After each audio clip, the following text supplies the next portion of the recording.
ఫన్నీగా అనిపిస్తుంది. కొన్ని సంవత్సరాల క్రితం మన ఇంట్లో సీలింగ్ ఫ్యాన్ తిరిగితే కిరుకిరుమని ఒక శబ్దం చేసేది. మిక్సీ వేస్తే పక్కింట్లోకి గూడా తెలిసిపోయేది. కార్ స్టార్ట్ అయితే వీధి చివరి వరకు వినిపించేది. కానీ ఇప్పుడు silent car, silent washing machine, silent ACs, noise cancellation headphones. Technology develop అవుతున్న కొద్దీ మెషిన్స్ క్వైటర్ అవుతున్నాయి. అదే సమయంలో మనం మాత్రం కొంచెం కొంచెంగా నాయిసర్ అవుతున్నామేమో అనిపిస్తుంది. నమస్కారం, నేను మీ ప్రశాంతి. ఇక్కడ నాయిస్ అంటే మనం లౌడ్‌గా మాట్లాడడం కాదు.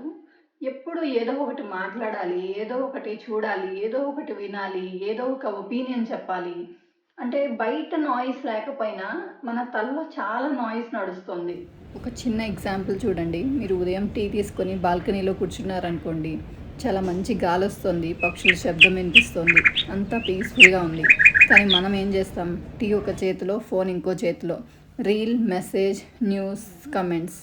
టీ అయిపోతుంది, కానీ ఆ ఉదయం మనం ఎక్స్పీరియన్స్ చేసామా? లేదు. ఎందుకంటే మన బాడీ బాల్కనీలో ఉంది, కానీ మన మైండ్ మాత్రం 10 చోట్ల తిరుగుతుంది. ఇదే మోడర్న్ నాయిస్.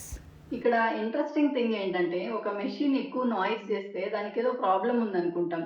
ఒక ఫ్యాన్ ఎక్కువ సౌండ్ చేస్తుంటే దాన్ని సర్వీస్ చేయిస్తాం. కార్‌లో అన్‌యూజువల్ సౌండ్ వస్తే దాన్ని మెకానిక్ దగ్గరికి తీసుకొనెళ్తాం.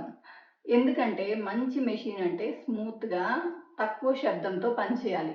మరి మన విషయంలో ఎప్పుడూ రియాక్ట్ అవుతూ, కంప్లెయింట్ చేస్తూ, ఆర్గ్యూ చేస్తూ, మన పాయింట్‌ని ప్రూవ్ చేసుకోవాలని ప్రయత్నిస్తూ ఉంటే దాన్నే స్ట్రెంగ్త్ అనుకుంటున్నాం. ఎవరో మనల్ని ఏదో అన్నారు, వెంటనే ఎక్స్‌ప్లెయిన్ చేయాలి. ఎవరో మనల్ని డిసగ్రీ చేశారు, వెంటనే కన్విన్స్ చేయాలి. సోషల్ మీడియాలో ఏదో కామెంట్ పెట్టారు, రోజంతా దాని గురించే ఆలోచించాలి. ఇలా ప్రతి విషయానికి మన రియాక్షన్ అవసరం లేదండి. ఒకసారి మనమే మనల్ని అడగాలి, ఈ విషయం నా రెస్పాన్స్‌ని డిజర్వ్ చేస్తుందా అని.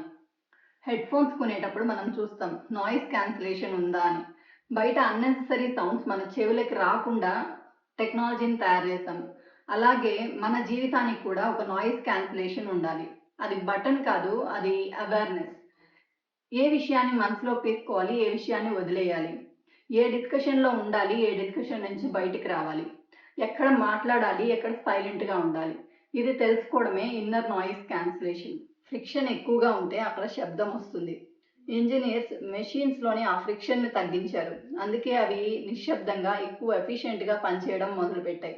కానీ మనం మాత్రం నోటిఫికేషన్స్, ఒపీనియన్స్, కంపారిజన్స్, ఆర్గ్యుమెంట్స్‌తో మన జీవితాన్ని చాలా నాయిసీగా చేసుకుంటున్నాం. మనిషి జీవితంలో నిజమైన లగ్జరీ ఎక్కువ నాయిస్ కాదు, కొంచెం సైలెన్స్. మంచి మెషిన్ లక్షణం తక్కువ నాయిస్, ఎక్కువ ఎఫిషియన్సీ. అలాగే మంచి జీవితానికి కూడా ఇదే వర్తిస్తుంది. తక్కువ నాయిస్, ఎక్కువ క్లారిటీ.